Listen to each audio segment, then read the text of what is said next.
Ejaz. Pujuk, bawa pergi restoran Malika Sabah, bawa pergi restoran Hadramaut, sejuk balik hati. Bawa pergi sektor sepi, terbang RM1. Hujung bulan punya waktu hujung bulan, tapi nak pujuk isteri terbang RM1. Besok sejuk balik. Abang nak makan apa malam ni? Malam tadi dah terbang, pergi mangkuk terbang dah. Kan? Itu yang disebut sedangkan lidah lagi tergigit. Tapi mula-mula suara haram. Piramli bawa suara haram. Sedangkan lidah lagi tergigit, apa pula suami isteri. Selama bawa suara jawab. Sedangkan lidah lagi tergigit, apa pula suami isteri. Dia buat suara tu pula. Kan? Boleh adjust. Semua benda dalam dunia ni boleh adjust, melainkan dua saja. Apa dia tuan-tuan dan puan? Tua dan mati. Semua orang akan tua, semua orang akan mati. Tak boleh adjust. Pakailah krim apa pun Kak Roy, kalau dah nak tua tu tua juga. Pakailah apa benda, makanlah suplemen apa pun, kalau dah nak kerepot juga. Jadi tua dan mati itu pasti akan menemui kita. Jadi kita di alam dunia ni, sementara kita berada dalam dunia ni, kita kena kena gunakan semua peluang yang ada untuk mencari bekal. Kerana kita hidup di dunia ni bukan sementara, bukannya selama-lamanya. Bukan kita hidup di dunia ni selama-lamanya, sampai masa kita akan mati. Bukankah Tuan Imam Ghazali sebut dalam talqin, kullu nafsin dha'iqatul maut, setiap yang hidup pasti akan merasai mati. Kalau saya baca talqin dulu, saya ulang 3 kali.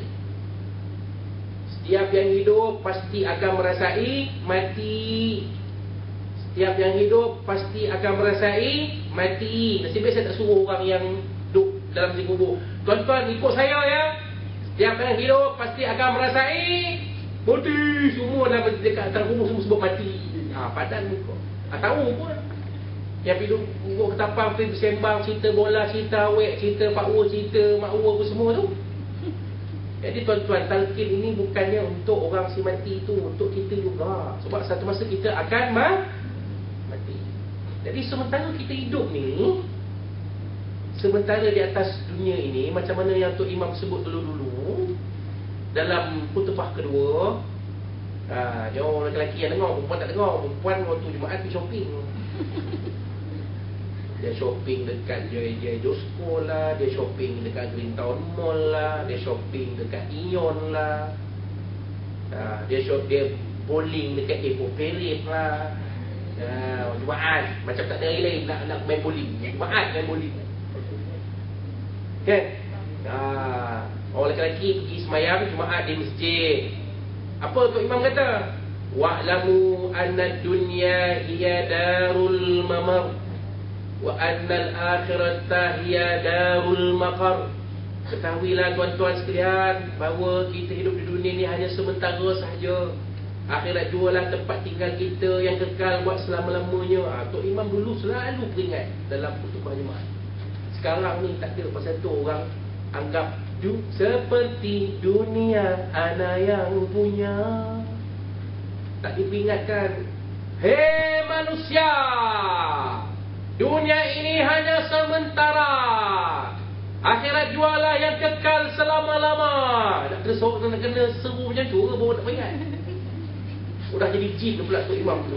Hei manusia, ini harta bukan kau yang punya, Ahmad Albab yang punya. Ahmad Albab yang punya. Kalau untuk khatib ada jadi macam tu, saya ingat besok kena panggil lah, jumpa pengarah. Kau nak jadi khatib tu nak jadi jin ni. Letih kan. Tapi nak cerita tuan-tuan perempuan, sementara kita masih ada di atas muka bumi ni, buat dalam alam yang sementara, alam dunia yang fana ni. Kena cari bekal lah sehabis-habis banyak yang mungkin. Sebab kita ni tuan-tuan semayang pun tak rajin. Betul tak? Semayang 5 waktu tu pun kira dah power sat. Itu dah power sat 5 waktu tu pun dah kira syukur Alhamdulillah. Tak kira lah duha tu saya cakap lah Ustaz. Kalau dapat sempat tu boleh lah Ustaz. Kalau tak sempat tak ada lah Ustaz. Tahajud. Tahajud jangan cakap lah. Bukan tahajud, terkejut. Bila terkejut pukul 3 pagi baru buat tahajud. Kalau tak terkejut lebuh. Kadang-kadang bangun pun terlajak. Oh, nak jaga tengok 6.30. Allah, 6.30 kan? Kena-kena pula abang ya, isteri pula ABC kan. Harap kita kan. Tahu ABC apa? Allah bagi cuti kan. Selalu isteri kita jadi jam kita lah bang Jam loceng bergerak tu. Bang, bangun bang subuh. Isteri pula ABC. Dia ikut suka dia nak bangun buah apa ABC. Kita pula tak pasal jam pula. Lebuh 6.45 baru jaga. Nak kata apa, nasib baik kerja duduk ipoh, kerja ipoh kalau jadi macam saya. Kerja ipoh duduk kat apa, mampu kan, terkam apa yang ada ya. Nasib baik tak salah terkam. Kalau salah terkam, ketayap ada lubang 2 kat atas. Yelah nak cepat ni tu lah.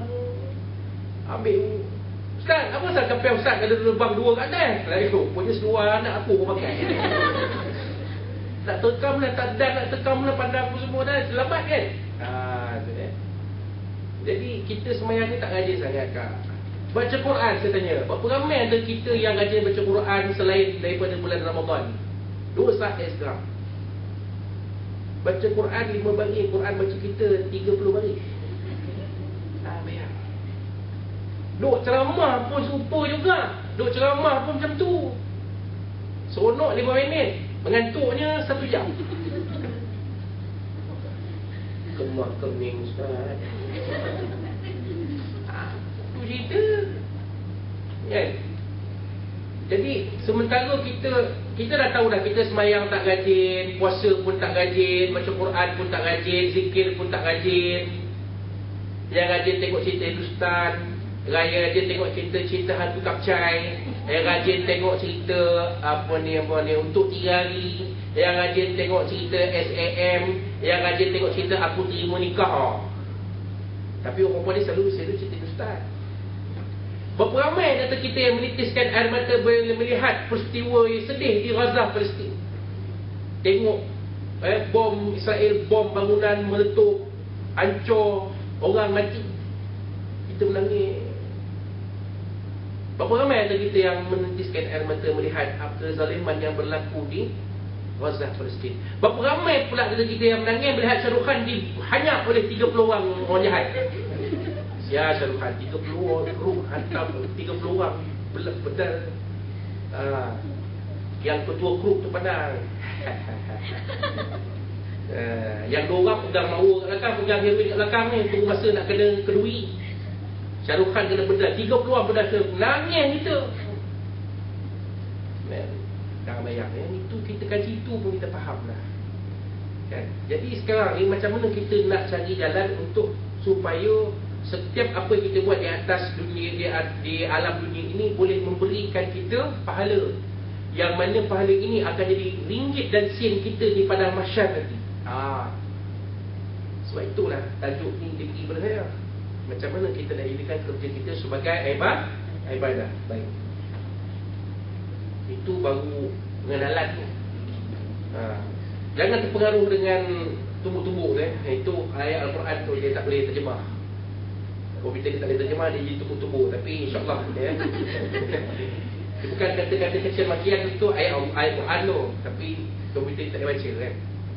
Tak apalah Baik, jadi kita semua tahu Islam ni adalah satu agama yang merupakan cara hidup. Dinul hayah. Setiap benda yang kecil, dari yang sekecil-kecilnya sampai sebesar-besarnya, kalau kita buat kerana Allah, maka dia ada ganjarannya di sisi Allah Subhanahu wa ta'ala. Hatta kita baca salam tu pun Nabi suruh kita, ya ayuhan nas afshus salam, sebarluaskan salam. Ni salam nak mengurat. Kalau tak mengurat tak salam. Assalamualaikum. Pak Mat bagi salam pada 5 janda.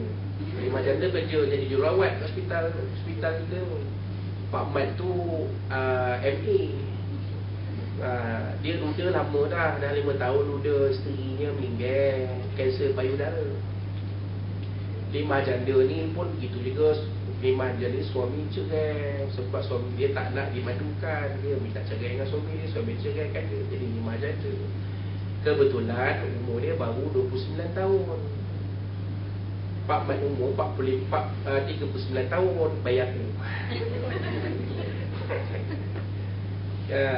Jadi tiap-tiap hari serempak hospital bagi salam. Assalamualaikum. Waalaikumsalam. Kalau tak mengorat, tak respon, tak bagi salam. Cuba jadikan salam itu sebagai budaya dalam kehidupan kita. Assalamualaikum. Assalamualaikum. Assalamualaikum. Jumpa Ustaz Asrul. Assalamualaikum Ustaz. Assalamualaikum Tuan. Assalamualaikum Doktor. Bagi salam, dapat pahala. Benda kecil dia, bukannya benda yang mengeluarkan modal besar. Bagi salam. Senyum tu tak payahlah teruk macam-macam suruh menyeru, suruh senyum. Blok kilau suruh senyum. Senyumlah, senyumlah hai Cik Maimunah. Sampai rehan pula. Senyumlah. Senyum. Hei, berbuih suruh senyum. Senyumlah. Kita bekerja bidang pengurusan, yang jumpa dengan orang hari. Senyumlah. Berikan senyuman anda. Tambah, banyakkan senyuman. Banyakkan manis dalam senyum, kurangkan manis dalam makanan. Tengok macam saya. Senyum. Tak susah kan? Senyum tu sedekah kan? Perlu modal ke senyum? Ada tak kita jumpa satu orang kalau nak senyum, kalau nak saya senyum, bayar saya RM10. Oh, kalau macam tu kaya lah. Saya charge semua orang. Nak senyum, nak saya senyum RM10. Kaya lah kan? Tak menggunakan modal pun. Kerana Islam ini satu agama yang dia merupakan cara hidup. Di dalam masjid, di luar masjid, kita semua tertakluk kepada ajaran Allah Subhanahu wa Ta'ala. Nak masuk tanah pun ada cara, nak keluar tanah pun ada cara. Kan? Dengan anak-anak kita pun ada cara, dengan suami kita pun ada cara, dengan isteri kita pun ada cara. Islam tunjukkan bagaimana suami menyayangi isteri. To lead a better life, I need my wife to be here. Kan? Islam tunjuk kata apa? Kalau nak kehidupan yang lebih baik, kita isteri